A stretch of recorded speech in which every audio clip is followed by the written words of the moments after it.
I thought my life was a perfect dream. I thought the man I loved was my soulmate. But for 3 years, he was living a double life. Today, I'm not crying. Today, I'm ending it all. I remember the way the light hit our kitchen, the morning of our 3rd anniversary. Everything felt perfect. Or at least, that's what I kept telling myself. My name is Chloe. I'm 24, and for a long time, I believed Marcus was the hero of my story. He was charming, successful, and he always knew exactly what to say to make me feel like the luckiest girl in the world. But looking back, the red flags were everywhere. They were small at first, like whispers in a quiet room. He started staying late at the office. Meetings that lasted until midnight. He would come home smelling like expensive perfume and heavy rain. When I asked him about it, he would just smile, kiss my forehead, and tell me I was being insecure. I wanted to believe him. I really did. I loved the life we built in our little house in the suburbs. But then, the phone calls started. Restricted numbers, hanging up the second I answered. Marcus began sleeping with his phone under his pillow. He stopped looking me in the eyes when we ate dinner. The silence between us, it started to feel heavy, like a storm was coming.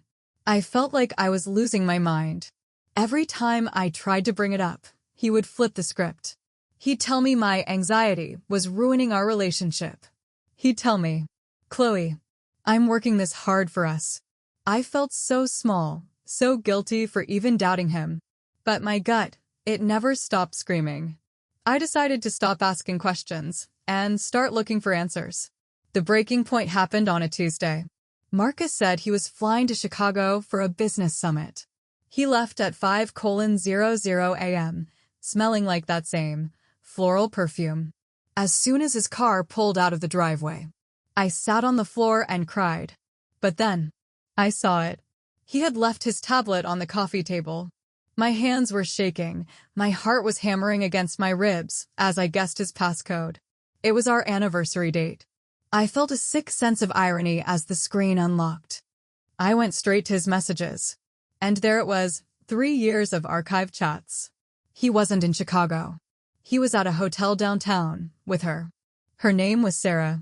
She was my high school best friend who had moved away years ago. The messages, they were graphic, they were cruel. They laughed about me. Marcus called me the boring girl who keeps the house clean.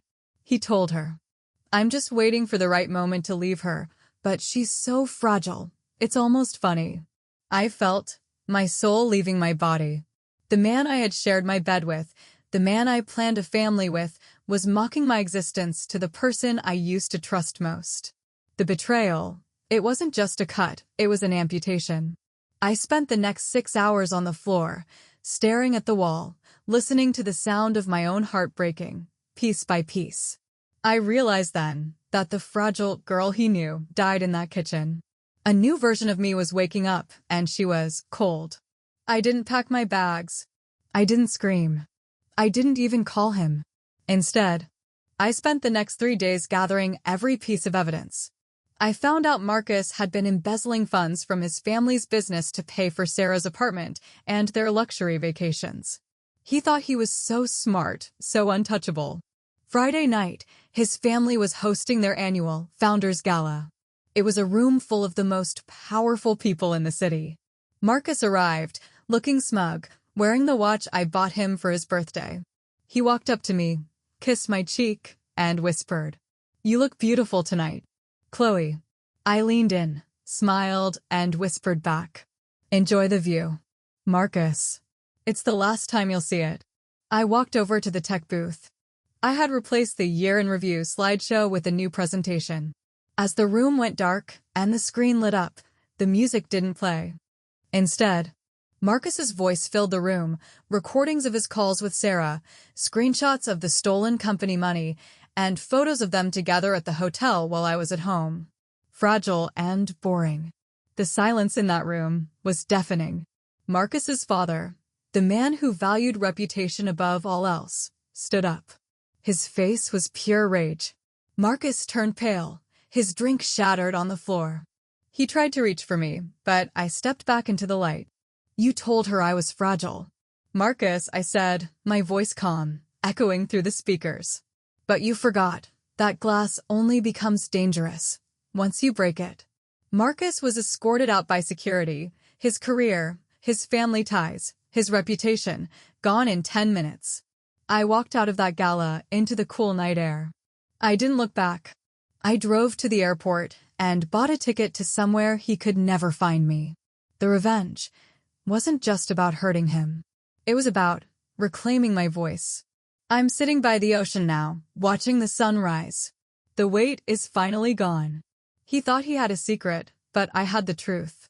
And the truth has finally set me free. If you've ever been told you're too fragile to fight back, remember my story. Don't let them win. Like this video if you believe in justice, and subscribe to hear more stories of revenge.